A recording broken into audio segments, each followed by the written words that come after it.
I encountered plenty of memorable characters in my school years.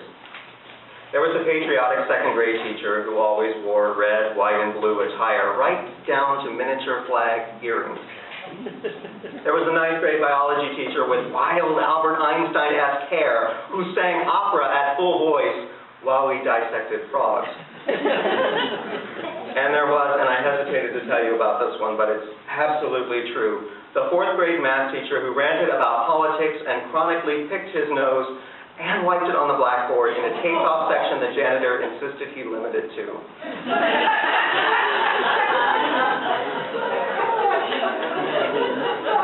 The one I'm going to tell you about today, Mrs. Green, was unremarkable by comparison. Now, back when I was a teenager, we moved to a new house. As I wrestled with the anxiousness and excitement of life at a new school, I would often sleep lightly, awakening when I heard the nightly train pass by, its whistle warning me of the inevitability of new things coming. Sometimes I'd lay in bed and look through a book that had been given to me at my previous school. It was called How to Solve a Problem Twice Your Size. The inscription inside read, "To Jason, a young man who has every reason to believe in himself. Keep thinking and tackling those big problems, Mrs. Green." Now, if you'd asked me about Mrs. Green back when I was 13 on those long nights punctuated by the train whistle, I would have described her as some kind of superhero. I figured that as school librarian, she had read everything and therefore knew everything. Nowadays, I realize Mrs. Green was quite ordinary, really, as ordinary as any of us are as unique human beings. She didn't wear patriotic colors, sing opera, or pick her nose. The quirkiest thing I can remember about her was when, on her birthday, I asked her how old she was. 29, she said, and then laughed. I didn't know enough not to believe her. She was probably in her late 40s. Only one thing set Mrs. Green apart from other adults at the time. She was there for me. It sounds so simple, yet the impact on me was enormous. Mrs. Green heard me when I groaned about school. She paid attention when I wondered about my future, and she listened as I began wrestling with the enormity of the world's problems like racism and poverty. Mrs. Green's library was where I could go and know I was safe. I was respected. I was valued. As a shy boy who wasn't good at sports, those weren't always things I felt amongst the brutal hierarchies of school. I spent a lot of time in that library, shelving books and working behind the checkout desk, and through it all, Mrs. Green was there for me. Just there. In terms of youth ministry, this idea is simply called presence. Instead of focusing on doing, it focuses on being fully present, listening and comprehending with full and loving attention. So that leads me for my question today about our churches and our youth. Is there more we could do to practice being present with them? I think so. Recently, I was fortunate to learn a lot about what our youth need directly from them. This past summer, I attended a youth ministry class taught by Tara Little and Dory Davenport Bexton. It took place during the Unitarian Universalist high school age camp in the mountains. We seminary students would both study youth ministry theory and witness it in action at the youth camp. Now, as I said, I didn't quite know what I was in for. The last time I had been at camp was in middle school, and this is straight out of the vaults, people. I still have the letter I wrote home from that. You're lucky because my mom saves everything. There it is. It says, "Dear Mother and Father," and I guess being away made me feel I needed to be more formal or something, I don't know. "I am now at camp. I do not like the food, and they make you play dodgeball. I do not like dodgeball. Some of the kids are nice, but that could change. It has only been 2 days, but it feels like a long time. Come and get me as soon as you can." And I underlined soon, just in case they didn't think I was serious. Sincerely, Jason Mark Cook. I guess I used my middle and last names in case they got me confused with any of their other Anyway, so here I was, years later, wondering what lay ahead as my car twisted and turned its way up the mountain road toward the campsite. After class each day, I would be stuck there, 24 hours a day for 7 days. I had to stop from turning my car around and heading back home. So in the style of that letter, written so long ago, here's what my letter would have sounded like that first morning after arriving at the scattering of rustic buildings nestled beneath lofty pine trees. Dear Mother and Father, I am now at camp. The food is good, and there has been no talk of dodgeball. However, walking into a lodge filled with 100 teens and realizing I was part of a small minority of adults made me wonder, what have I got myself into? More than that, what have I got to give them?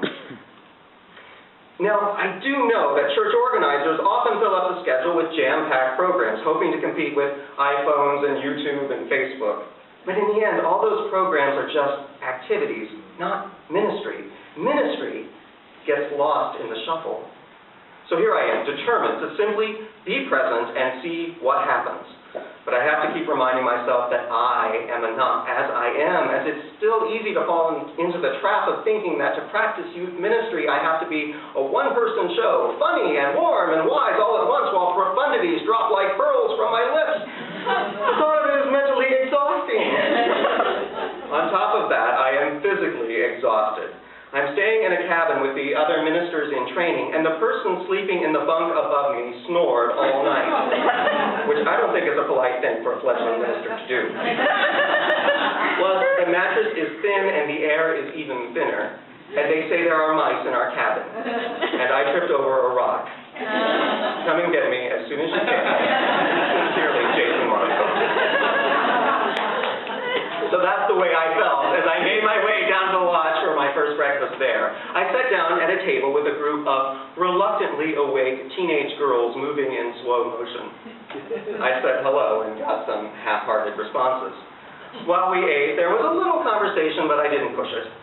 One of the girls looked particularly bored by our exchange. In fact, I thought she was rolling her eyes a few times, but maybe she was just tired.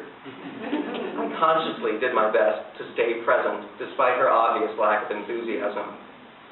Now, a couple of nights later, I attended a worship service organized by the youth, where people were encouraged to approach others, take their hands, and whisper affirmations to them. No teen should miss out on this experience of being lovingly affirmed by their peers.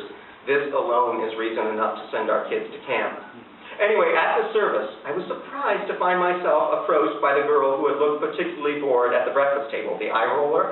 But now, with a radiant smile stretching across her face, she took my hands and told me that the conversation at breakfast was one of the best she had ever had. She, too, had thought of being a Unitarian Universalist minister, and now, thanks to how real and down-to-earth I was, she saw it as an attainable goal for her own life. I was stunned. What had I done? We had only talked a little about our lives and our home churches. It had simply been ordinary, everyday me, and it could have been anyone sitting in this room, practicing the idea of presence that had made such an impact at breakfast. Without keeping the concept of ministry of presence in my mind, I might not have spoken to the girls at all, figuring, I'm giving them their space. Or I might have tried to fill the silences with talking in a desperate attempt to give lasting meaning to our 15 minutes together. But fortunately, I had merely opened the door for communication, speaking a little, but listening more. And that ended up being a life-changing breakfast for a teenage girl. And for me, too, it turns out. I think back to my own Mrs. Green and to all the Ms. and Mr. Greens I was fortunate to have in my life growing up. So many of them probably didn't recognize the transformative power their simple, instinctive gift of presence wielded. But these ordinary people are the ones who shaped who I am. And I bet many of you can think of similar people in your own life. As the week at camp went by, my letter home would have sounded more like this. Dear Mother and Father, so far there still hasn't been any talk of dodgeball, but there has been talk. I've learned if you give young people space to tell you their needs, the information pours out of them. Over and over, I heard that they liked their religious education classes, but felt conflicted on missing out on what happens during our worship services. That got me thinking that we, as Unitarian Universalists, must not just teach our principles to our youth, but also work harder to live those principles in interacting with them. If we live out our first principle with its emphasis on the worth and dignity of every person, we'll work harder to integrate our young people into our community. While youth should have their own time, they should also participate regularly in our Sunday services, be in contact with church members who don't work with them directly, and be included when we do social justice work. There's lots of food for thought here, but the snoring from the bunk above me is distracting, and even though I slept through a train whistle for all those years. So come and get me when you can, but there's no hurry. Sincerely, Jason Mark Cook. In that letter, I could have also talked about how the campers demonstrated that they were hungry for spirituality. Picture 50 teens packed into a room for a fair workshop, on their knees or with arms outstretched upward as they embraced a soulful silence. Or imagine hiking through the nighttime darkness of the forest, boisterous chatter and laughter along the way until reaching a spot overlooking the mountains. There, by silvery moonlight, we all sit, 60 or 70 of us in the hush of the forest, silently meditating and praying with no adult shushing anyone.